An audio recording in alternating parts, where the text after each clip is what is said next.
Have you ever wondered how one man, armed with nothing more than courage, discipline, and a revolutionary vision, transformed a small African kingdom into one of the most feared military powers in history? Imagine an army so disciplined that entire kingdoms fled before it even arrived. Imagine a leader whose name alone struck fear into his enemies. Imagine a king whose military ideas would change African warfare forever. This is not a myth. This is the extraordinary story of Shaka Zulu. Stay until the end, because the final chapter reveals how the greatest warrior in African history was defeated, not by a foreign army, but by those closest to him.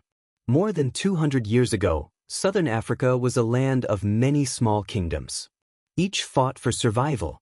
Resources were limited, rivalries were constant, and every tribe lived under the threat of attack. Among these communities lived a young boy named Shaka. No one believed he would become a king. He was born around 1787, the son of Senzangakona, chief of the Zulu clan. Because his parents were not formally married, Shaka and his mother were rejected by many within the royal family.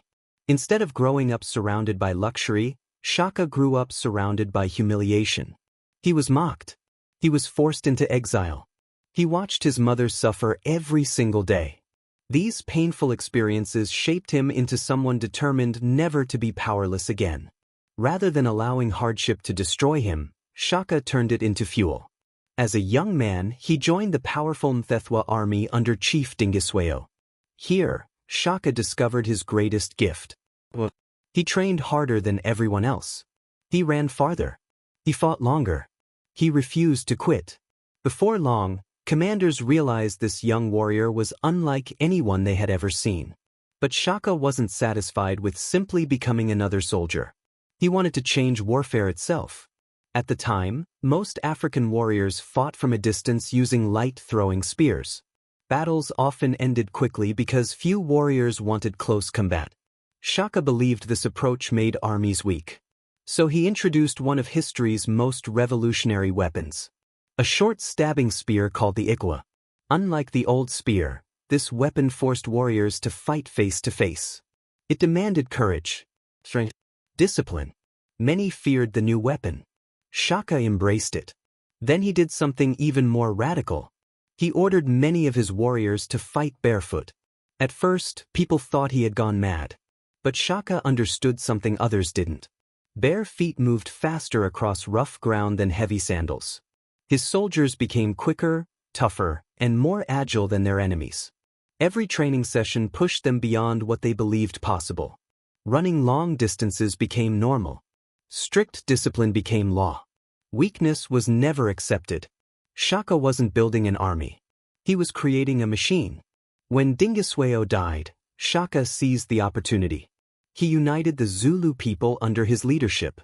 What followed would change African history forever. Kingdom after kingdom fell before the growing Zulu army. Some surrendered without fighting. Others resisted. Few survived. Shaka developed brilliant military tactics that historians still study today. His most famous strategy became known as the buffalo horn.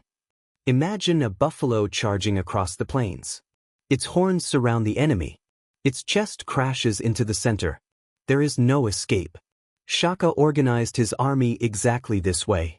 The strongest soldiers attacked the enemy head-on. Fast-moving warriors swept around both sides. Veterans waited behind to finish anyone attempting to flee. It was simple. It was devastating. Again and again, larger armies found themselves trapped before they even understood what was happening. Victory after victory expanded the Zulu kingdom. The name Shaka spread across southern Africa. Some called him a genius. Others called him a monster. Perhaps he was both. His leadership transformed thousands of ordinary young men into one of the most disciplined fighting forces Africa had ever seen.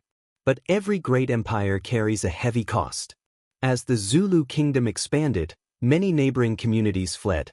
Entire regions experienced chaos as tribes searched for safety. Historians call this period the Mfikane, meaning the crushing.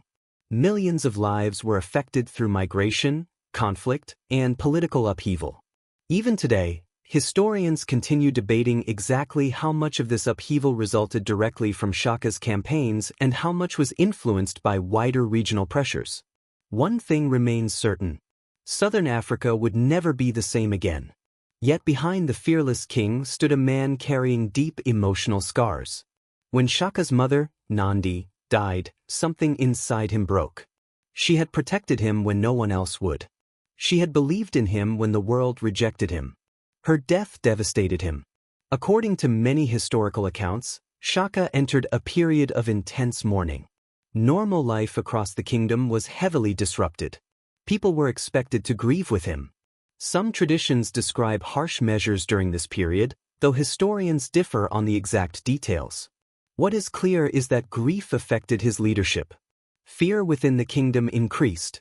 Some of his closest advisors began questioning whether their once brilliant king was losing control. Then came the greatest betrayal. Not from a rival kingdom. Not from invading armies. From within his own family.